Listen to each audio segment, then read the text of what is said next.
Bonjour, je ne résiste pas pour mon 40e anniversaire que je fête aujourd'hui en quarantaine. Je sais pas, question de cohérence peut-être, j'en sais rien. Je ne résiste pas au plaisir de m'offrir et de vous offrir cette nouvelle vidéo qui est un complément à la leçon sur l'écriture et la lecture de rythme. Donc, pour arriver à comprendre quelque chose dans cette vidéo, il faut que vous ayez suivi la leçon sur l'écriture et la lecture des rythmes que j'ai déjà publié sur cette chaîne YouTube. Cette vidéo s'adresse particulièrement aux élèves les plus grands, plutôt collégiens, lycéens, étudiants, adultes, mais peut-être pas aux enfants entre 7 et 10 ans qui sont en première ou deuxième année de formation musicale. Donc je vais revenir sur plusieurs points que j'ai abordés dans la vidéo précédente pour y apporter un complément d'information et quelques petites précisions que j'espère utiles. Je vais commencer par la représentation des durées en musique. La manière la plus simple et la plus spontanée de représenter les durées, c'est d'écrire des traits plus longs pour les sons plus longs et des traits plus courts pour les sons plus courts, tel que je l'ai fait ici au tableau. En représentant les sons plus longs et les sons plus courts de cette manière-là, il n'y aurait pratiquement aucune leçon de rythme à faire. Il suffirait dans sa lecture de faire défiler comme ça le stylo de manière tout à fait régulière et on saurait exactement à quel moment il faut articuler et on aurait la durée du son. Ça ferait tu, tu, tu, tu, tu, tu, tu, tu. Il n'y aurait pratiquement rien à apprendre. Ce serait vraiment la manière la plus simple et la plus spontanée d'écrire et de lire les durées. Et oui, mais malheureusement, ce n'est pas comme ça que les durées sont écrites sur les partitions, comme je vous l'ai déjà expliqué dans la vidéo précédente. Pourquoi? Eh bien, c'est comme pour tout ce qui touche à la notation musicale, c'est-à-dire l'art de transcrire une réalité sonore en dessin, en graphisme, en quelque chose qui se voit. C'est-à-dire qu'on ne peut pas avoir tous les avantages sans avoir les inconvénients.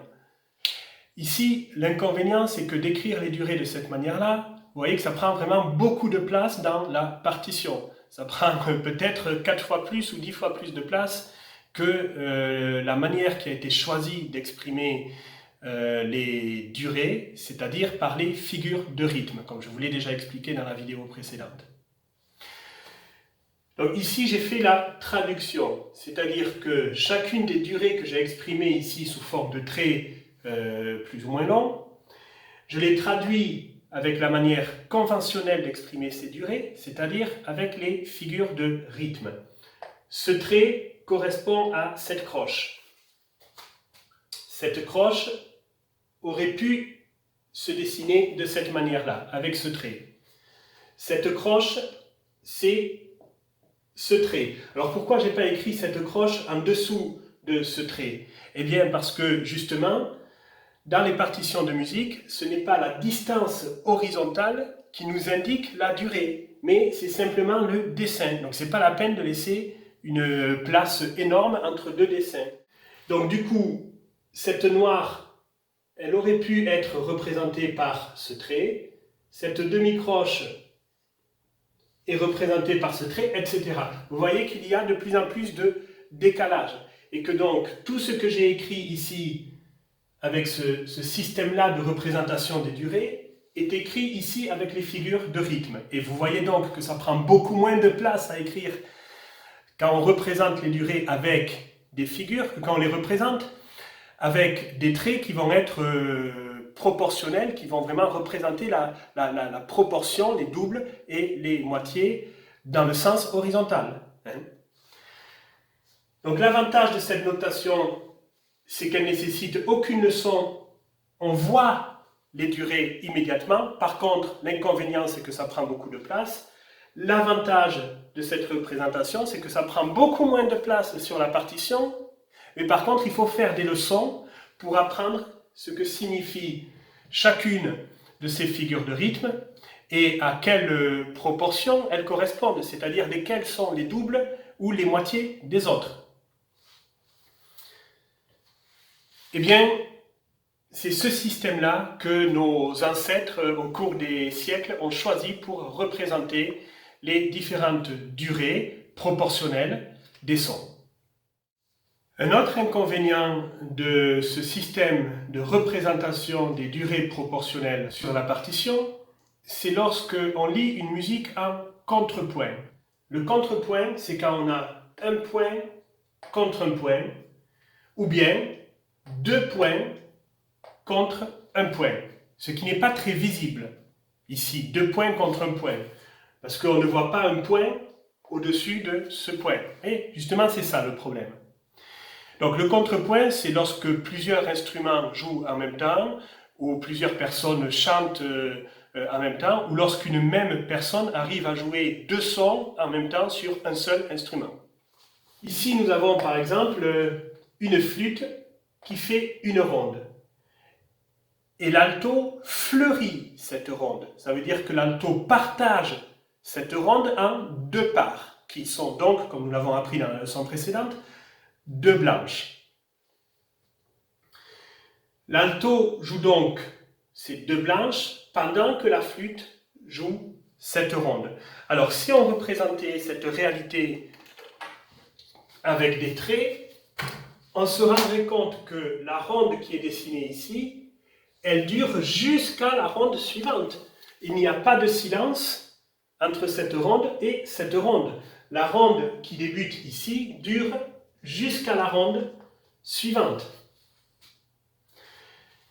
Et pareil pour ces blanches, cette blanche dure jusqu'à la blanche suivante, et cette nouvelle blanche dure jusque le rythme suivant qui est ici une ronde.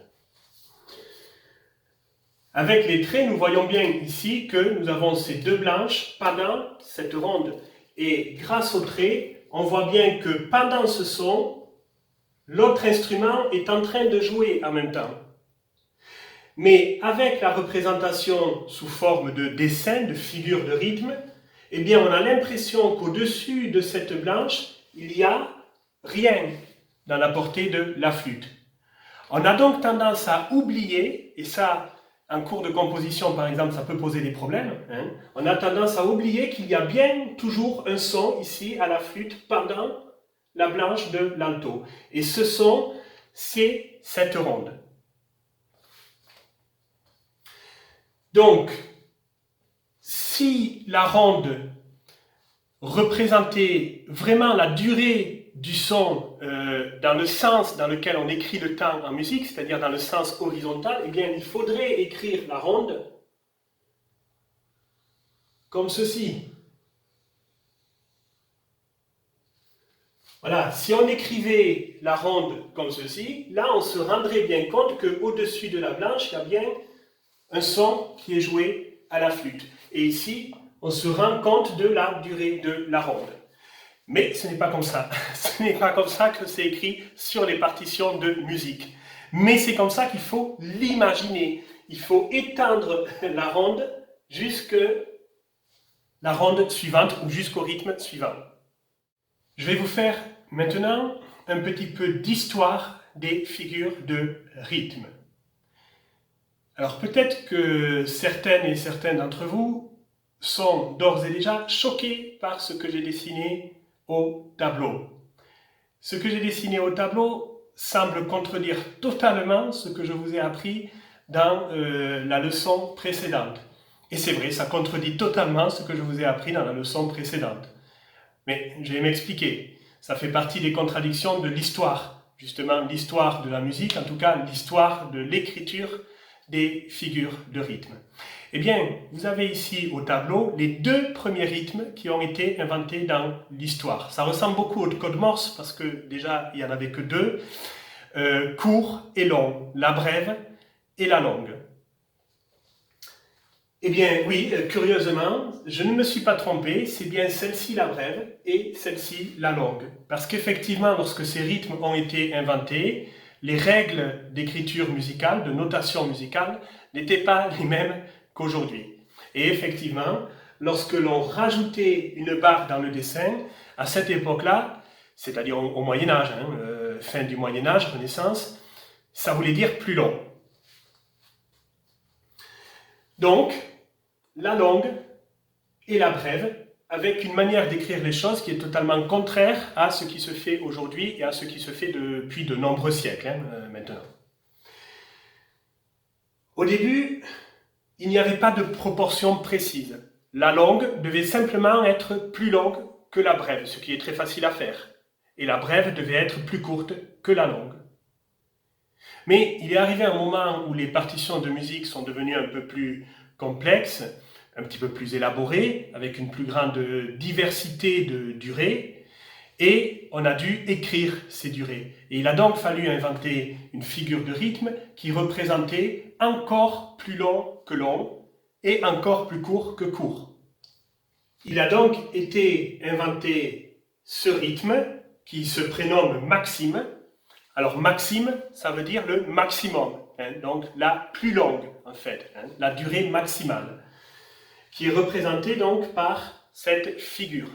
Alors là, c'est assez intéressant parce qu'on est un petit peu à mi-chemin entre les deux solutions que j'ai présentées tout à l'heure de représentation des durées, c'est-à-dire qu'ici, la durée est représentée effectivement par une différence de figure, de dessin, mais d'une certaine manière, elle est aussi représentée par un allongement dans le sens horizontal. Ici, c'est plutôt un carré, et ici, ce serait plutôt un rectangle.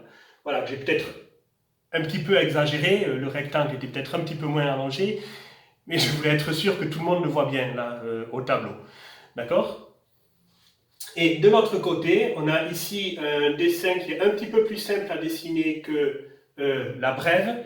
Et comme le code était inversé à cette époque-là, quand on faisait un dessin plus simple, ça représentait un son plus court. Exactement l'inverse de ce que j'ai expliqué dans la leçon précédente. Mais c'était il y a très longtemps, c'était au Moyen-Âge. À partir du moment où on fait plus long que long et plus court que court, si on ne réglemente pas un petit peu les proportions entre ces rythmes-là, ça devient un petit peu difficile de s'entendre quand même et de faire les bons rythmes. Donc il a été décidé de réglementer ces rythmes et il a été décidé que chaque rythme devait être soit le double, soit le triple, ou en sens inverse, soit la moitié, soit le tiers de son voisin. C'est déjà un petit peu plus précis. Mais ça reste quand même très ambigu, parce que c'est le double ou c'est le triple, en fait. On a le choix. Donc, c'était quand même assez compliqué à une certaine époque, parce qu'en fait, il fallait que le compositeur soit tout le temps présent sur place aux répétitions pour préciser ce qu'il voulait, puisque ça n'était pas précisé sur la partition, il fallait le préciser oralement, en quelque sorte. Et d'ailleurs, aujourd'hui, lorsqu'on retrouve des manuscrits de cette époque-là, donc sur lesquels il n'est pas précisé si une longue doit être 2 fois plus longue ou 3 fois plus longue qu'une brève, eh bien c'est parfois un petit peu un casse-tête pour arriver à reconstituer, à retrouver ce que voulait le compositeur. Donc ça ne pouvait pas durer éternellement cette chose-là. À un moment donné, il a fallu trancher, il a fallu standardiser un petit peu l'écriture du rythme, et il a été décidé qu'à défaut de quelques signes supplémentaires que ce soit dans la partition, les figures de rythme seraient binaires. Et on commence à rejoindre là, dans l'évolution, dans l'histoire de l'écriture du rythme, ce que je vous ai appris dans la leçon justement sur l'écriture et la lecture, on va dire moderne, des rythmes. Donc, il a été décidé que ce dessin représentait la moitié de la durée que représente ce dessin. Ça s'est donc appelé une semi, très logiquement, semi, ça veut dire la moitié, comme demi. Une semi-brève, la moitié d'une brève. Alors, il nous reste aujourd'hui un vestige de l'époque où on avait le choix entre avoir des figures binaires et des figures ternaires, sans aucune précision. Cette époque où on avait le choix entre faire une semi-brève ou un tiers de brève. Et ce vestige, ça s'appelle le triolet. Effectivement, quand vous faites un triolet, vous faites par exemple 3 croches dans une noire, ce qui n'est pas du tout normal, puisque en principe, une noire se découpe en deux croches. Aujourd'hui, on n'a pas le choix, d'accord? Les figures de rythme, si vous ne mettez pas un point à côté, elles sont binaires et elles se découpent en 2. Donc dans une noire, il y a 2 croches. Eh bien, exceptionnellement, on peut mettre 3 croches dans une noire. C'est une anomalie, c'est exceptionnel, mais par contre aujourd'hui, on ne nous prend pas en traître. On nous précise que c'est exceptionnel parce que quand on fait ça, on met un petit 3 en dessous des 3 croches qui nous dit attention là, exceptionnellement, vous allez mettre 3 croches dans une noire et votre noire va devenir ternaire. Voilà, c'est ça quand même la différence avec cette époque médiévale, c'est qu'on ne nous prend pas en traître, on nous précise bien ce qu'on veut. Mais c'est un vestige de cette époque où effectivement on avait le choix entre découper les rythmes en 2 ou en 3, sans être obligé de rajouter un point.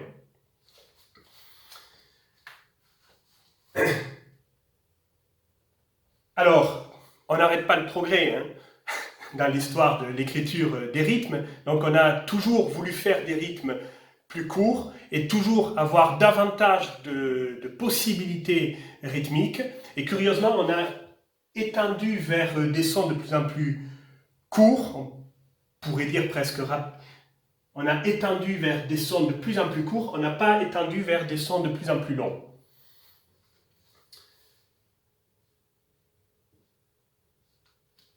Le rythme suivant qui a été inventé et qui représentait donc la moitié d'une semi-brève,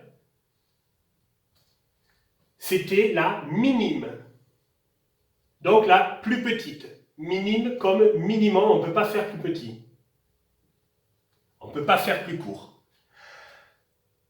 Et là, on n'y comprend plus rien. On n'y comprend plus rien. Parce que, attendez, de ce côté-là du dessin, plus c'est compliqué à dessiner, plus c'est long. Et de l'autre côté de la semi-brève, quand on ajoute une barre, donc plus c'est compliqué à dessiner, plus c'est court. Donc il y a 2 règles différentes. C'est quand même pas évident ça pour l'apprentissage. C'est toujours mieux quand on a une règle, on sait à quoi se tenir et ça ne change pas tout le temps. Là, on a 2 règles différentes. Ça dépend de quel côté on se situe de la semi-brève. Bon, ça explique peut-être pourquoi, à un moment, on s'est peut-être débarrassé de l'un des 2 côtés de la semi-brève. La minime, c'est donc le minimum. On ne peut pas faire plus court. C'est le son le plus court. Oui, bon, sauf qu'on n'arrête pas le progrès. Et à un moment donné, on a décidé de faire encore plus court que la plus courte. Et on a donc inventé le son qui devait durer réglementairement la moitié d'une minime. On s'est dit, comment on peut compliquer un petit peu le dessin? On va colorier à l'intérieur. Voilà. Donc, puisque c'est la moitié d'une minime, très logiquement, on a appelé ça la semi-minime. On aurait pu dire demi-minime, c'est pareil. La semi-minime.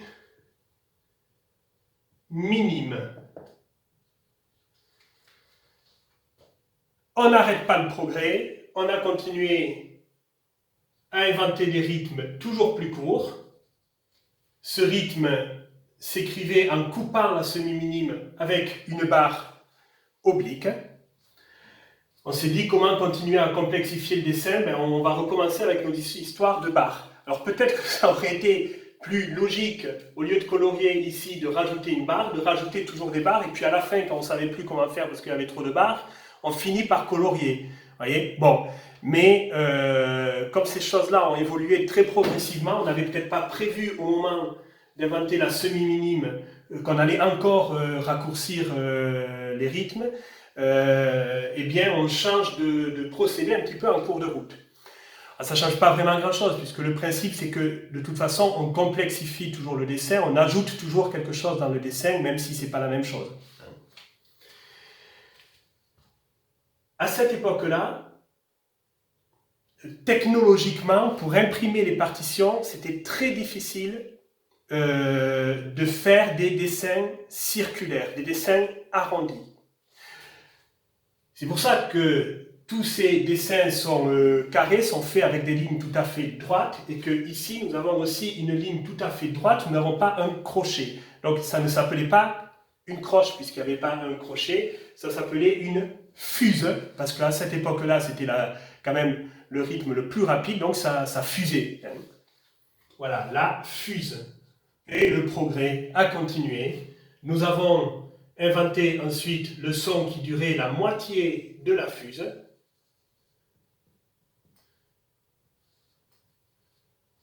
On coupe donc une fuse en deux en ajoutant une autre barre.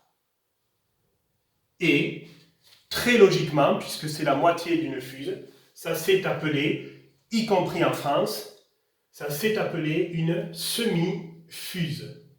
Et ça a continué, vous le savez, on n'a pas arrêté d'ajouter des barres et de raccourcir toujours les sons de la moitié. Mais à l'époque où on a inventé les rythmes plus courts, la technologie a évolué et on a commencé à arrondir les dessins, à arrondir ces barres là aussi, et ça a donné des croches. Donc ceci serait un quart de fuse ou un quart de croche. Un quart de croche plutôt, étant donné comment c'est dessiné. Alors, il est certain que au bout d'un moment, c'était quand même pas évident d'avoir deux principes d'apprentissage différents des rythmes. Petit à petit, les rythmes plus longs que la semi-brève ont été abandonnés. On n'en trouve plus au XVIIIe siècle, on n'en trouve plus. On en trouve toujours dans des partitions de Bach. Jusqu'à environ 1700, on peut trouver toujours des brèves et même des longues. On en trouve notamment, j'ai un choral de Bach en tête, où on trouve ces rythmes-là. Mais après, dans la musique de Mozart, de Haydn et les compositeurs du XIXe siècle, on ne trouve plus du tout, enfin à ma connaissance, on ne trouve plus du tout ces rythmes-là. Et donc,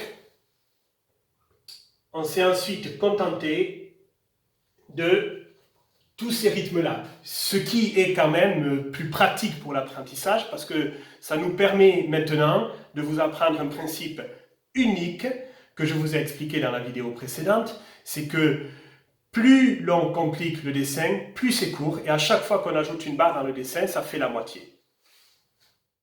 Alors vous comprenez sans doute que la semi-brève, lorsque la technologie a évolué et qu'on a pu l'arrondir, c'est bien sûr devenu notre ronde actuelle.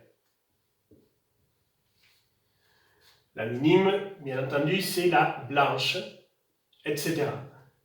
Si l'on prend l'éventail des rythmes utilisés dans la grande majorité des œuvres, on peut peut-être enlever le quart de croche qui est moins souvent utilisé.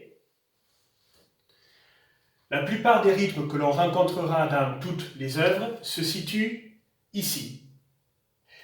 Et effectivement, on se rend compte que la semi-minime, c'est-à-dire la noire, se trouve au milieu de toutes ces possibilités d'écriture du rythme.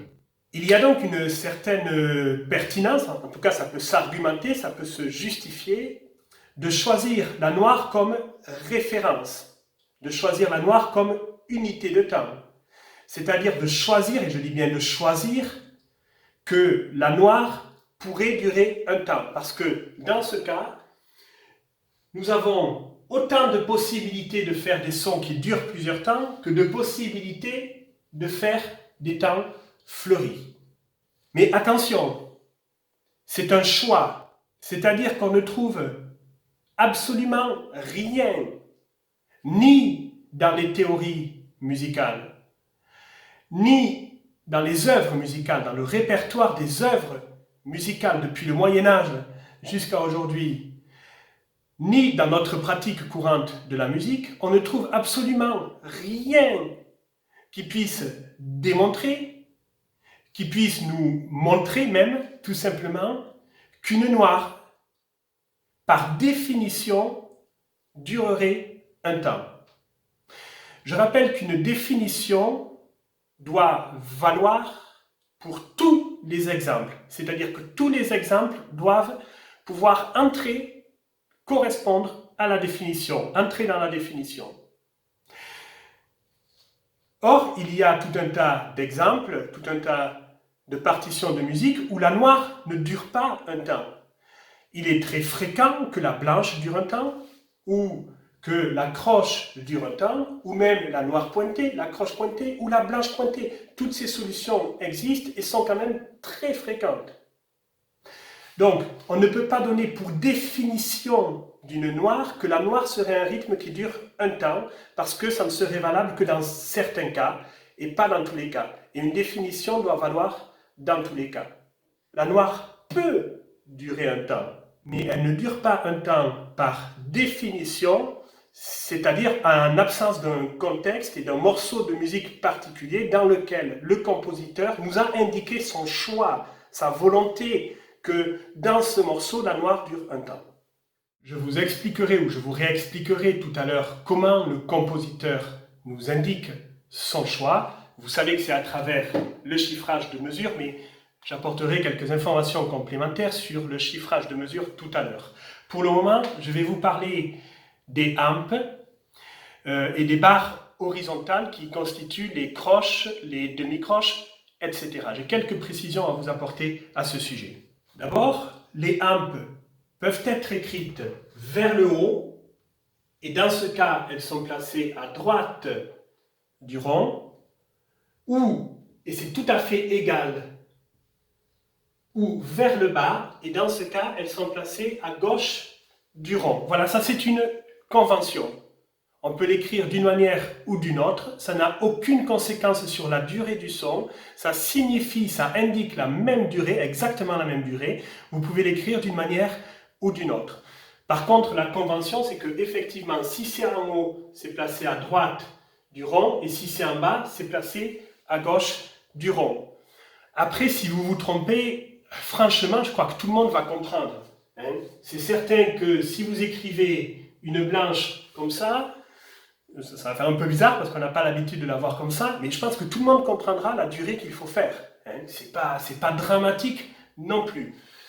Il n'y a pas de règle vraiment qui nous dit quand est-ce qu'il faut placer la amp en haut ou en bas. Mais il y a une habitude qui est prise et qui se justifie tout à fait. On cherche à faire entrer un petit peu tous les signes dans la portée. On veut dessiner sans dépasser.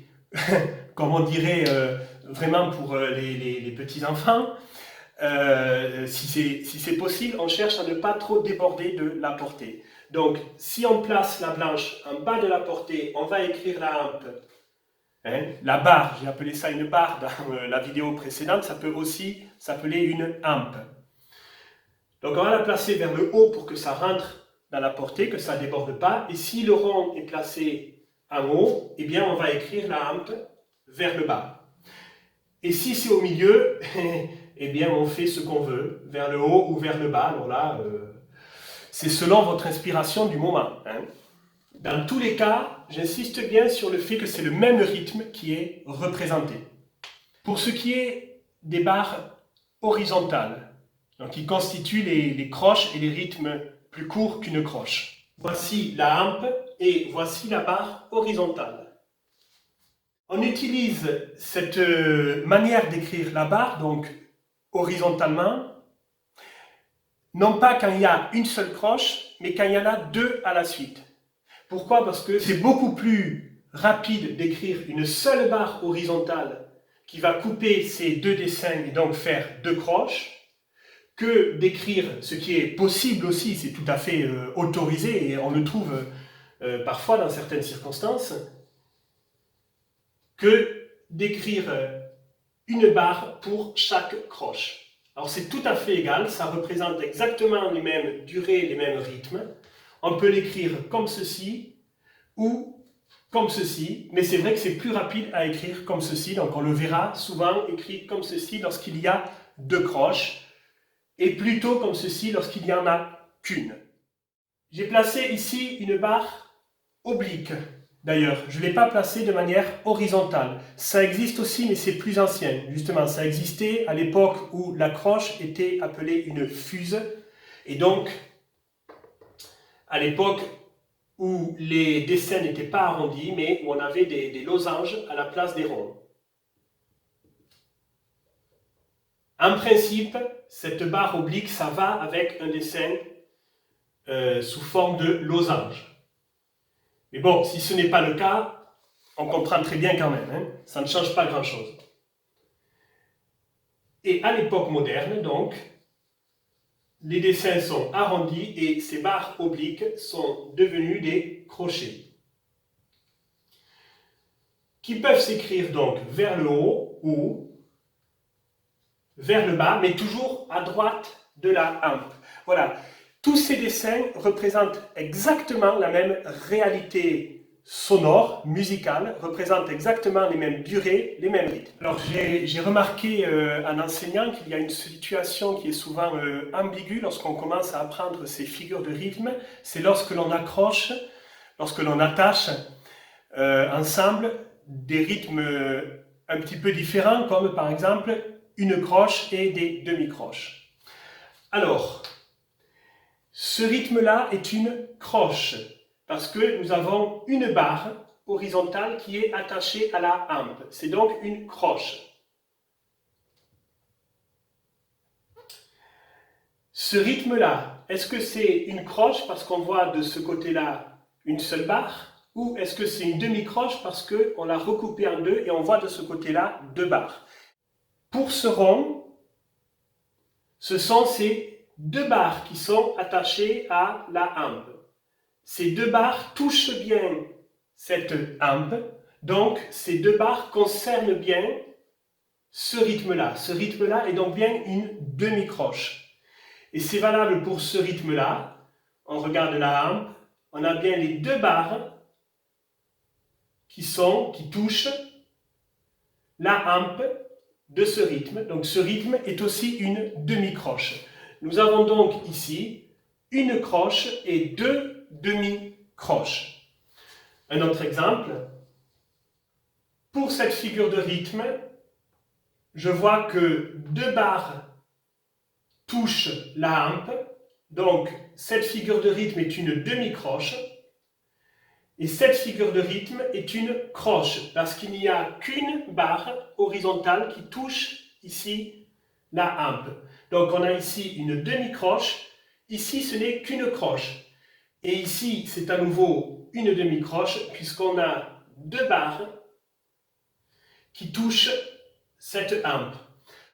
Je voudrais maintenant vous parler de ce qui me semble être un sérieux problème de vocabulaire au sujet de la croche, de la demi-croche et du quart de croche, telles qu'elles sont nommées dans tous les pays du monde et telles qu'elles ont toujours été nommées à travers l'histoire. À l'exception, et c'est peut-être bien le problème, à l'exception de la France moderne.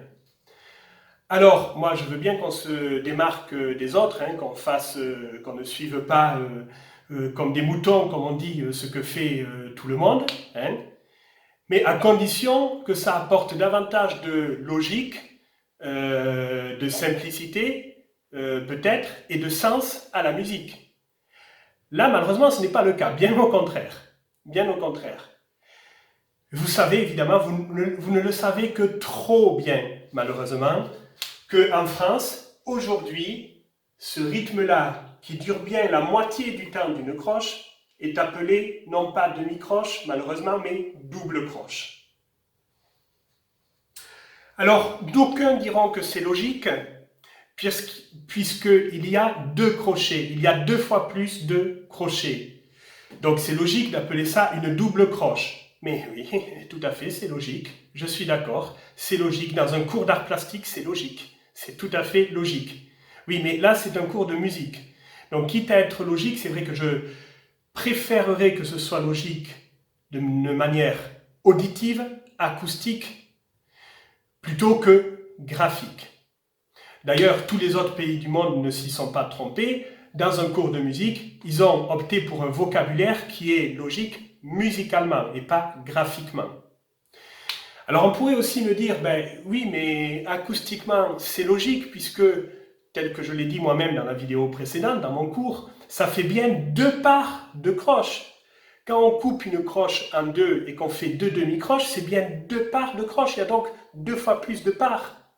Oui, tout à fait. Le problème, c'est que ce n'est pas la raison pour laquelle on a appelé en France aujourd'hui ce rythme une double croche. Parce que les mêmes personnes qui appellent ce rythme une double croche appellent celui-ci une triple croche. Donc, ça a bien été nommé en fonction du nombre de barres, donc pour des raisons graphiques, et pas du tout en fonction du nombre de parts. Puisque dans une croche, nous avons bien 2 parts de demi-croche, et nous avons 4 parts, c'est logique, de quart de croche, si j'appelle les choses par leur nom. Donc les personnes qui appellent ceci une double croche, effectivement, peuvent toujours me dire double croche parce qu'il y a 2 parts, mais ces mêmes personnes qui appellent ce rythme une triple croche ne peuvent pas me dire, ben oui, c'est logique parce qu'il y a 3 parts, ben non, il y en a 4. Et oui. Donc, s'il y a une logique, elle est graphique et elle n'est pas musicale. Ça pose tout un tas de problèmes. L'un de ces problèmes, c'est que lorsqu'on a compris qu'il faut inverser le vocabulaire en quelque sorte, c'est-à-dire une double croche, c'est pas le double, mais c'est bien la moitié d'une croche, c'est déjà une complication puisque la réalité n'est pas nommée d'une manière très directe. Eh bien, lorsqu'on a compris ce processus, ben, fatalement, on va croire que la triple croche, c'est le tiers d'une croche. Alors que non, la réalité, c'est que c'est le quart d'une croche. Ça prête quand même à confusion, y compris chez les élèves adultes. J'ai eu pas mal d'élèves adultes qui croyaient, avant que je leur fasse ce cours, qui croyaient que ceci était le tiers d'une croche, alors que c'est le quart d'une croche. Voilà le problème que pose ce vocabulaire. Ce n'est pas le seul problème. Chez les enfants, alors c'est plutôt chez les enfants, on ne sait jamais, je vais en parler au cas où il y a ce problème aussi chez les adultes ou chez les adolescents. Mais en général, on rencontre ce problème plutôt chez les enfants. Lorsqu'ils apprennent ces histoires de soi-disant double croche, triple croche, etc., en tout cas pour la double croche, eh bien, il y a beaucoup d'enfants qui croient, parce que vous savez, un enfant n'est pas si bête que ça. Ils ont leur logique à laquelle je veux rendre un minimum hommage. Eh bien, figurez-vous que quand on leur apprend les doubles croches, il y a beaucoup d'enfants qui ne comprennent pas bien la leçon, et je comprends qu'ils ne comprennent pas bien la leçon, et qui croient qu'une double croche, ce que l'on appelle une double croche, c'est ça. C'est-à-dire 2 croches. D'autres, plus rares, parce que ça implique que le professeur ait travaillé par relativité tout en ayant une cohérence dans le vocabulaire. C'est plus rare, mais il y en a qui croient qu'une double croche, c'est ceci, une noire.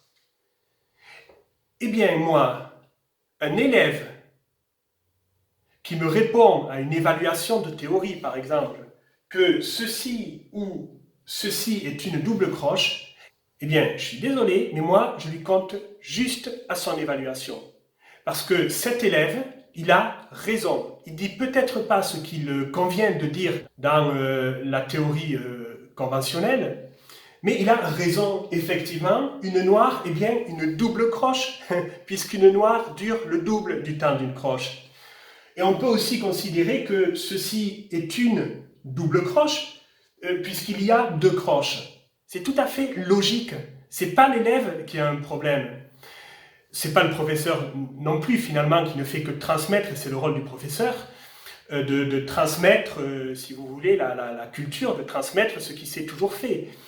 Mais lorsqu'on transmet des connaissances qui sont incohérentes ou qui posent tout un tas de problèmes, peut-être à un moment donné, faut-il déborder un petit peu de son rôle de professeur et arrêter de transmettre des bêtises, j'ai envie de dire. Et peut-être faut-il enseigner des choses logiques plutôt que de transmettre des choses qui sont illogiques et qui se font depuis des décennies ou depuis des siècles. Hein?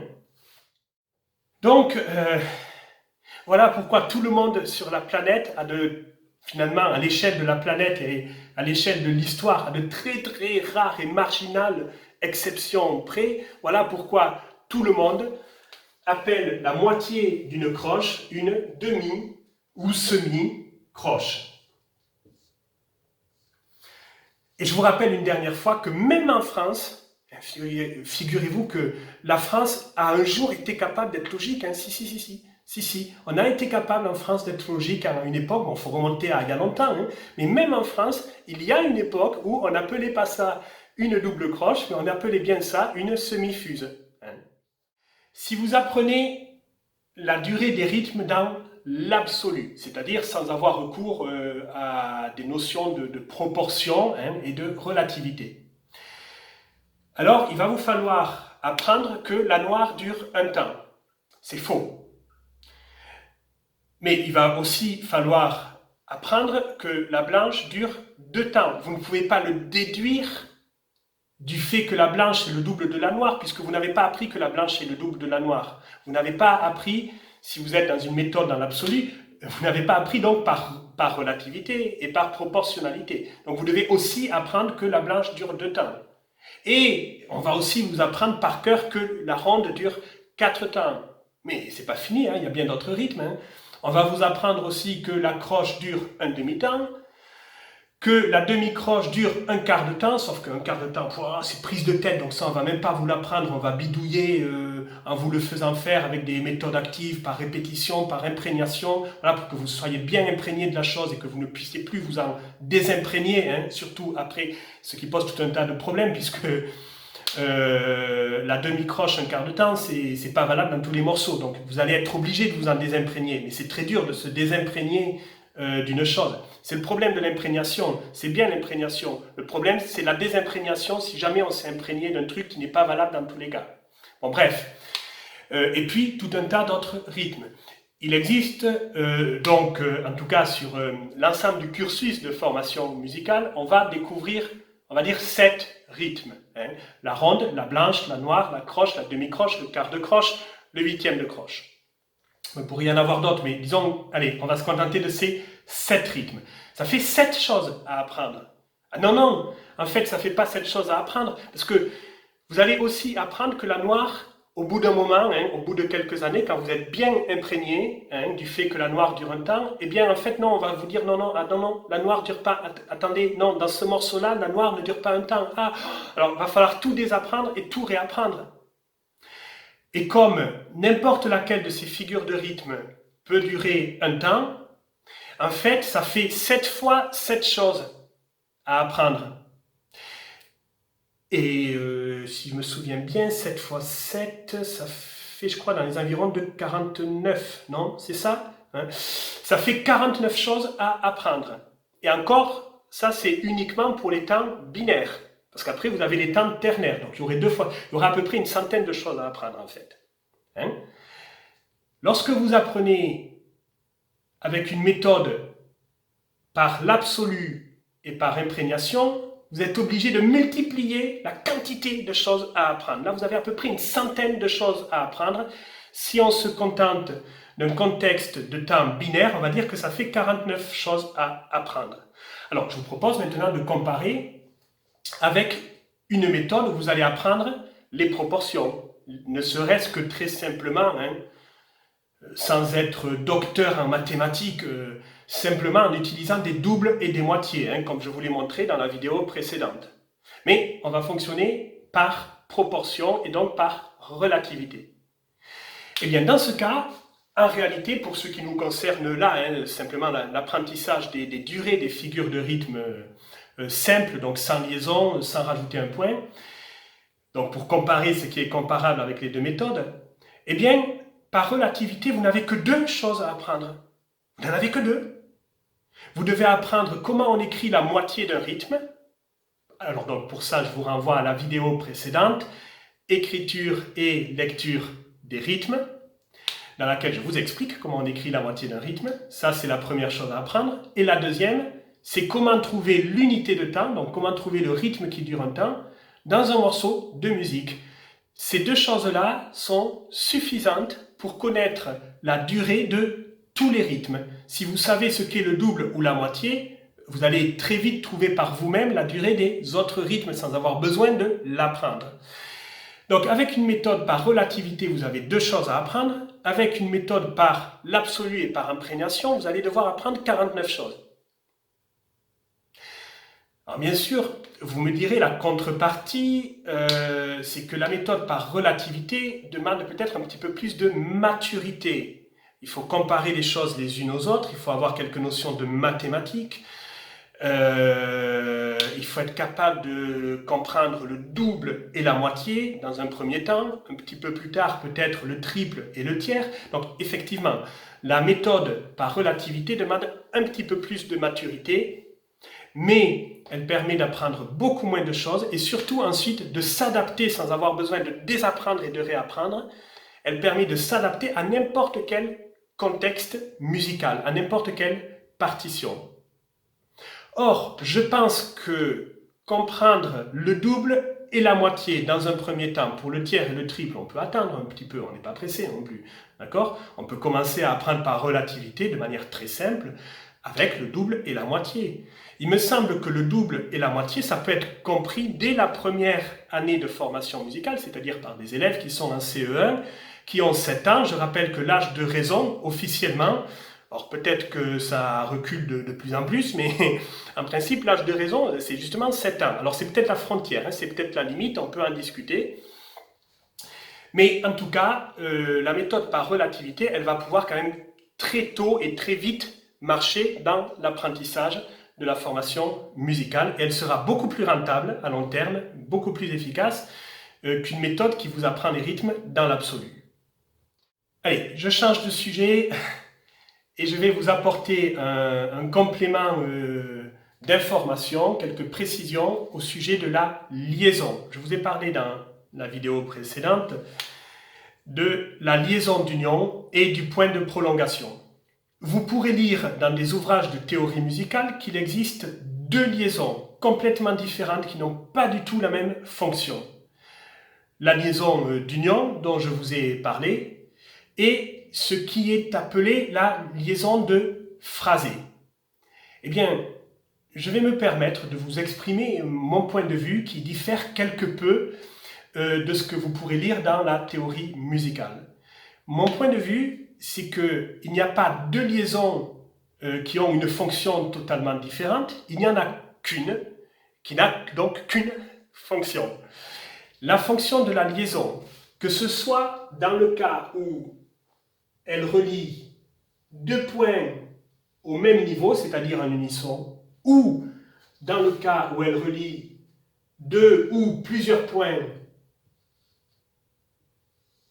qui sont à des niveaux, à des altitudes différentes. Dans les deux cas, il s'agit en réalité de la même liaison qui a la même fonction, et cette fonction, c'est de faire ce que l'on appellerait, je vais prendre une image, c'est le cas de le dire, ce que l'on appellerait dans un domaine graphique un fondu enchaîné. Donc le but de cette liaison, en fait, c'est d'enchaîner les sons le plus doucement, sans heurts, le plus doucement possible, de la manière la plus fluide possible. Eh bien, qu'est-ce qui va se passer si vous faites ce que l'on appelle un fondu enchaîné entre deux images? Prenons simplement deux carrés, par exemple, de couleurs différentes. Eh bien, même si les deux images se superposent un petit peu, s'enchaînent de manière très douce, comme elles ont une couleur différente, vous allez forcément vous rendre compte qu'on passe à la deuxième image. D'accord? Et vous allez bien voir quand même deux images différentes, chacune avec sa durée. Mais si maintenant on fusionne, la liaison est là pour but de fusionner finalement. Si maintenant on fusionne deux carrés de la même couleur, un carré bleu et un autre carré bleu, le même bleu, exactement le même bleu. Si vous les enchaînez en les fusionnant, vous n'allez pas vous rendre compte qu'on passe au deuxième carré. Vous allez percevoir une seule image et non pas deux, une seule image, mais une image qui va durer 2 fois plus longtemps. Alors je vais illustrer ce phénomène tout de suite en ajoutant à cette vidéo une petite illustration justement dynamique de ce que je viens de vous expliquer. Eh bien c'est exactement la même chose en musique. C'est-à-dire que si vous fusionnez des sons qui ne sont pas à la même altitude, c'est comme si vous enchaînez des images de couleurs différentes. Vous allez forcément vous rendre compte qu'on change d'altitude, que ce sont des sons différents qui ont donc chacun éventuellement leur durée. Tandis que si vous enchaînez deux sons, si vous fusionnez avec cette liaison deux sons qui sont exactement à la même altitude, vous ne vous rendrez pas compte qu'on passe au deuxième son. Vous n'entendrez qu'un seul son qui dure le temps des deux. Et c'est pour ça que la liaison qui est la même que celle-ci, qui a la même fonction, la fonction de fusionner. Dans ce cas, cette liaison, elle voudra donc dire plus cette durée, mais en un seul son.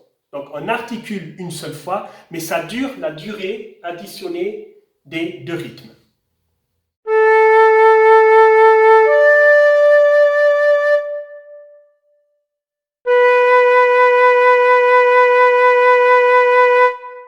Quant au point de prolongation, je voulais juste une toute petite précision. Alors je l'ai déjà dit dans la vidéo précédente, j'ai dit que le point de prolongation s'écrivait à droite de la figure de rythme. J'insiste bien, à droite de la figure de rythme.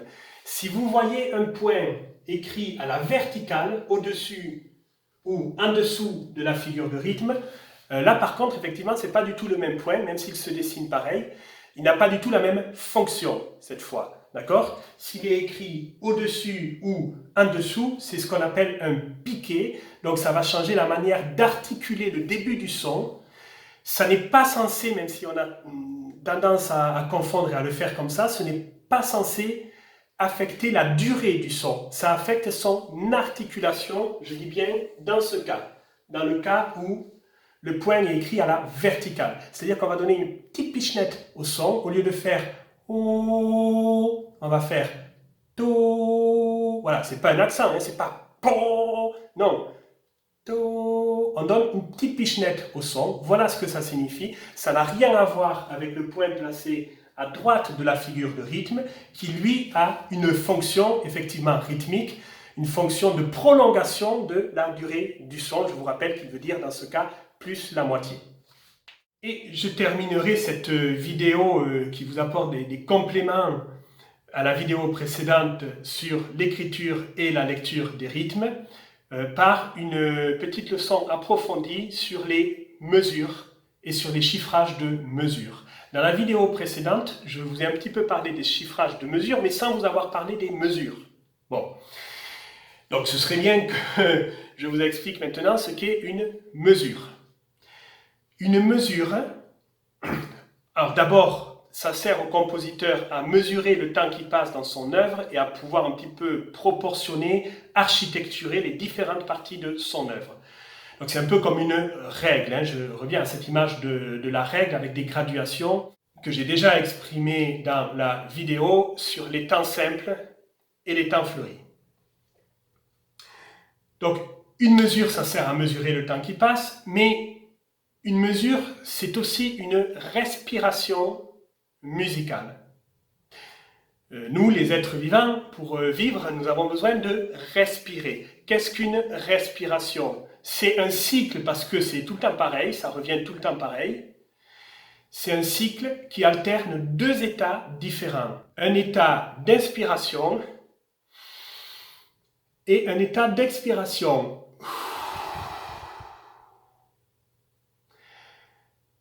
Ces deux états ne sont pas forcément de la même durée. S'ils sont de la même durée, ça va partager la respiration en deux temps égaux. Et donc, on va dire que la respiration est binaire. Mais éventuellement, l'un de ces deux états, donc l'inspiration ou l'expiration, l'un de ces deux états peut durer 2 fois plus longtemps que l'autre. Donc c'est un peu comme si on avait deux temps, mais un temps qui serait le double de l'autre. Bon, ça revient à avoir 3 temps, en fait. D'accord? Donc dans ce cas, la respiration serait ternaire. Si l'un de ces deux états dure 2 fois plus longtemps que l'autre, la respiration est ternaire. Une respiration est l'alternance de deux états, l'alternance cyclique, donc ça va être tout le temps pareil, on va tout le temps alterner inspiration, expiration et on recommence, inspiration, expiration et on recommence, inspiration, expiration, etc. Donc c'est un cycle relativement régulier qui alterne deux états différents. C'est exactement pareil en musique. La mesure, c'est la respiration de la musique. Donc dans une mesure, il va aussi y avoir cette alternance d'expiration et d'inspiration. En tout cas, l'alternance de deux états qui ont des caractères différents, que l'on appelle aussi parfois les temps forts et les temps faibles. Moi, j'aime pas trop ce vocabulaire martial, là, comme ça, fort, faible. Vous avez tout un tas de vocabulaire comme ça dans la musique, les temps forts, les temps faibles, l'armure, les accidents. Oh là là, qu'est-ce qui va nous arriver? C'est curieux d'apprendre la musique avec ce vocabulaire. Bon, enfin, on dit comme ça, souvent on dit temps fort, temps faible. Il y a donc bien, quel que soit le vocabulaire qu'on emploie, l'alternance de temps qui ont des caractères différents. C'est la responsabilité du compositeur de faire ressentir au public des caractères différents dans chaque temps d'une mesure. Ce n'est pas tout à fait au chanteur ou à l'instrumentiste de faire ces caractères différents. On peut être conscient que ces caractères existent, et c'est pour ça que je vous donne cette information, mais j'ai envie de dire, il n'y a rien de particulier à faire pour que ce caractère se dégage. Mais en tout cas, il faut être conscient que ces états existent, et c'est de la responsabilité du compositeur de les faire ressentir. Voilà ce qu'est une mesure, un outil qui nous permet de mesurer le temps qui passe, mais aussi une respiration musicale. Ces mesures sont représentées dans la partition par des barres verticales qui, à notre époque, coupent la portée et qui, autrefois, n'étaient que des petits repères au-dessus de la portée qui ne coupaient pas la portée. Chaque barre marque la frontière entre deux mesures, entre deux respirations.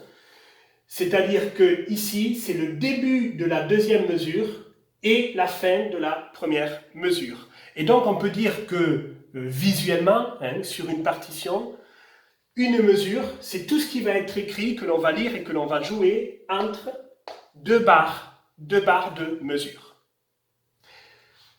Eh bien, le chiffrage de mesure, lui, il va nous donner des informations rythmiques justement sur la mesure, c'est-à-dire sur tout ce qui va se passer entre deux barres de mesure. Le chiffrage de mesure, c'est une fraction de ronde. Donc là, je m'adresse aux élèves qui savent ce qu'est une fraction et qui ont appris les fractions, bien entendu. C'est une fraction de ronde et c'est souvent enseigné comme ça. Et beaucoup d'entre vous retiennent que dans une mesure à 3/2, par exemple, eh bien, il y a 3 demi-rondes dans la mesure. C'est vrai que c'est assez facile à retenir et c'est incontestable. Effectivement, le chiffrage de mesure est une fraction de ronde. Quand vous avez 3/2, ça veut effectivement dire que vous aurez 3 demi-rondes dans la mesure. On ne peut absolument pas remettre en question cela, c'est tout à fait juste. Mais c'est insuffisant.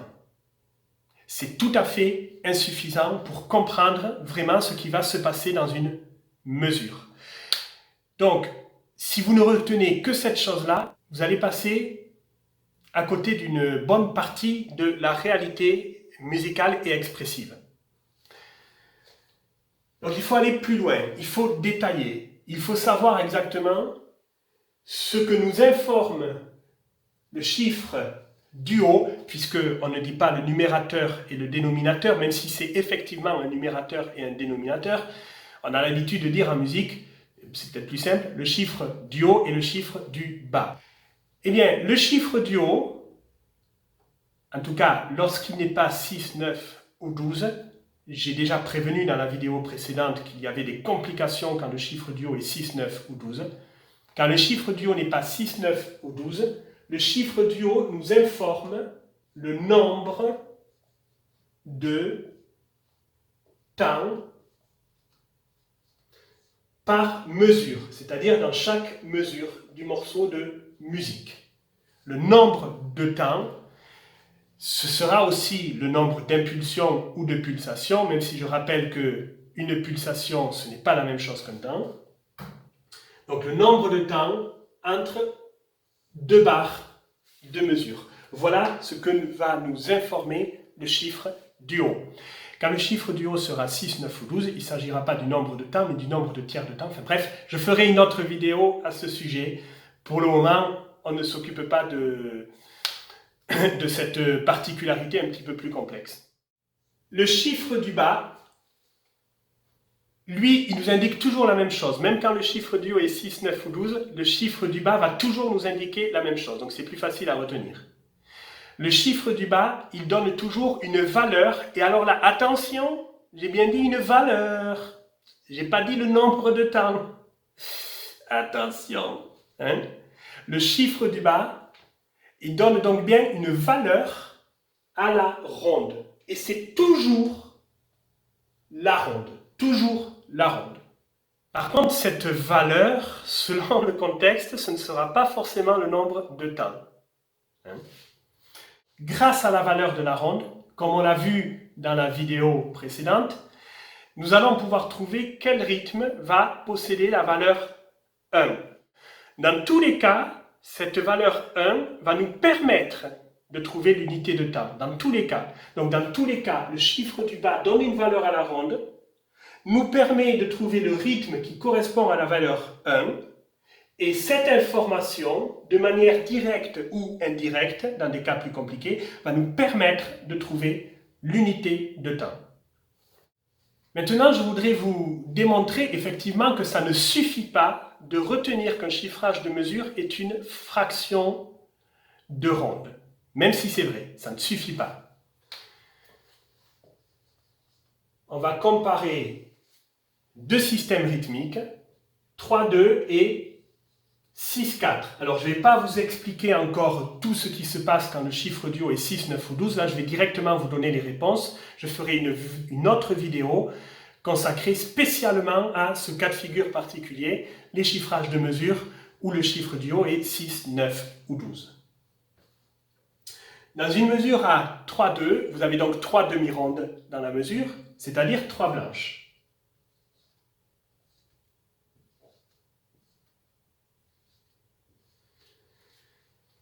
Et il se trouve que dans une mesure à 6-4, l'unité de temps n'est pas la blanche, mais la blanche pointée, et vous en avez deux. Vous avez deux blanches pointées dans une mesure à 6-4. Donc, une mesure à 3-2, et donc une mesure ternaire, puisque ternaire, ça veut dire qui se divise en 3. Donc, par définition, une mesure qui se divise en 3 est une mesure ternaire. Mais chacun de ces temps, puisque chacun de ces temps est une blanche, chacun de ces temps est binaire. Une blanche se partage en deux noirs. Nous avons dans cette blanche un groupe de deux noirs, dans cette blanche un deuxième groupe de deux noirs, et dans cette blanche un troisième groupe de deux noirs. Nous avons donc 3 fois 2 noirs. Dans une mesure à 6-4, nous avons deux temps. Donc, une mesure à 6-4 est une mesure binaire, puisque binaire signifie quelque chose qui se partage en deux parties égales, et que si une mesure se partage en deux temps, par définition, c'est donc une mesure binaire. Mais chacun de ces temps est représenté par une figure pointée. Donc chacun de ces temps va être ternaire, va se partager en trois parties égales. Dans cette blanche pointée, nous avons 3 noirs. Cette blanche pointée, c'est bien un groupe de 3 noirs.